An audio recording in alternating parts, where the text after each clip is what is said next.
Joining us now, Juan Pablo Villasmil. He is a young guy who is a conservative and comes from an immigrant family and has unique perspectives. And he writes and is passionate about politics. He's with a place called the Spectator World, where he is an editorial assistant. And he's here right now with us again. Thank you, sir, for being here. Thank you for having me. Especially, and you're not feeling great today, so all the more props for you. So you were at CPAC? Yes.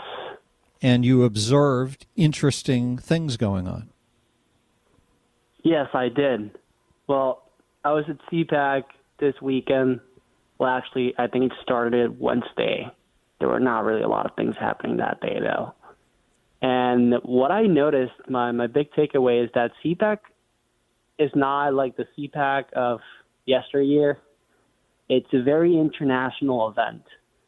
And it was pretty interesting to see so many political figures from other countries. At times, if you walk by the hallways, you could listen to like so many different accents in Spanish, and I feel like most English speakers would not notice the diversity in those rooms. But there were this gave you this gave you kind of an inside angle on other dynamics going on that American reporters wouldn't normally get, right? Yes, and part of it was because the Argentinian president Javier Milei was there, and also the Salvadorian president Nayib Bukele. But much more than that, what I noticed is that the CPAC organization is trying to establish itself as an international organization. And that's why my piece, which is titled Inside a Very International CPAC, was actually shared by the CPAC organizer themselves and by the CPAC organization, because that's what they're trying to sell themselves as. That they're not the CPAC where U.S. politicians just give speeches.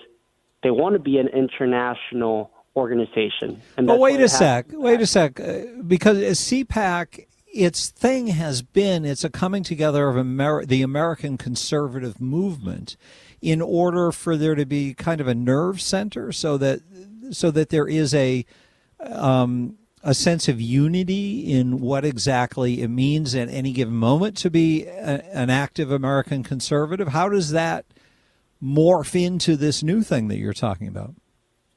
Yeah, that's exactly the criticism a lot of people have of CPAC today, and that's why there's calls for a new organization to take the original role that CPAC had as that nerve center, as you described it. But it seems like CPAC itself is really into this new international angle, and that's why when you look at the speakers, especially the last day of CPAC, we had President Trump, we had Vivek Ramaswamy speak, but we also had Eduardo Bolsonaro, the son of the Brazilian former president, who's now barred from running for office, just like they're trying to do with Trump. We had Milei. We had all these we had Santiago Abascal from Spain. He's the leader of the opposition right-wing party in Spain. So it really seems like CPAC wants to be this new international group. And that's why, and maybe it's because of money in part, I'm not sure, but that's why they have CPAC Mexico, CPAC Brazil, CPAC Hungary, all these other conferences around the world. Do you think, is it possible, Juan, that the turning of CPAC to the outside, instead of being an American nerve center, that it wants to be an international nerve center, could that be driven by Donald Trump in some way?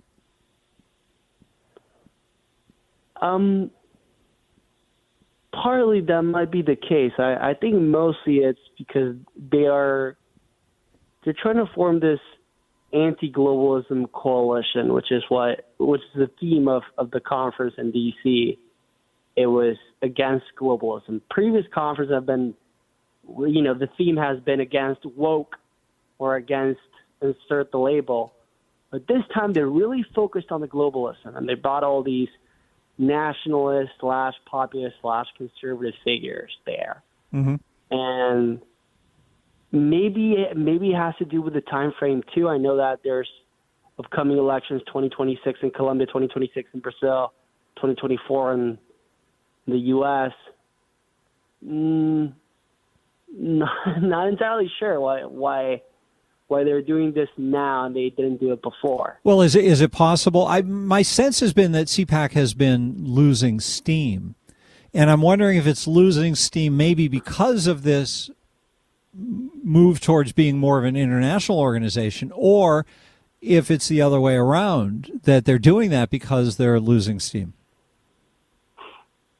Yeah, it's complicated to say exactly what costs what, but I would also allude to the fact that there's increasing competition within the right, especially from Turning Point. So CPAC was the premier meeting of American conservatives, and now I know the Turning Point USA has America Fest. And Turning Point, the TV show?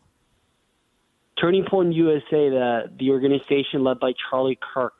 Oh, okay. That's Charlie Kirk's thing. Gotcha. Yeah, so that thing is becoming a competitor to CPAC, and maybe they're broadening their appeal by looking outward? Yeah, so I think that might be the case, because I know Turning Point also invites very prominent conservative figures to their events, and I know they have a really big network. When I was in high school, I went to some of Turning Point events. They were really popular back then. So, and CPAC, CPAC has become establishment, and in a culture where everything that's establishment is repudiated in a way. Yeah, it's interesting. It's interesting to see Turning Point grow. So, from your vantage point, as somebody who spent most of his life in America, that's right for you, right? I mean, in the U.S., have you spent most of your life here? Yeah, I spent most of my life in Venezuela.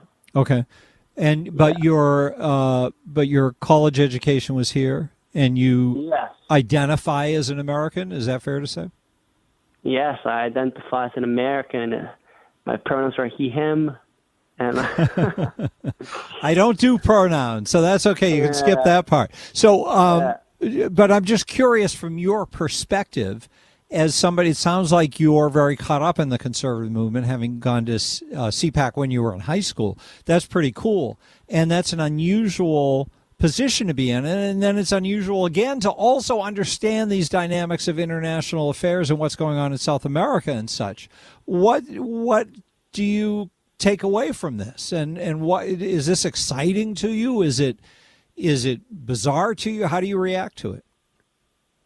Yeah, so one of the things that I did when I was at CPAC was actually I was invited to a smaller event that happened on the silence of CPAC, and it was a VIP lunch thrown by the Center for a Secure and Free Society, and the whole point of the lunch was to get America First leaders and Latin American right-wing leaders together and have them connect, have them dine, laugh, and plan, basically. Okay.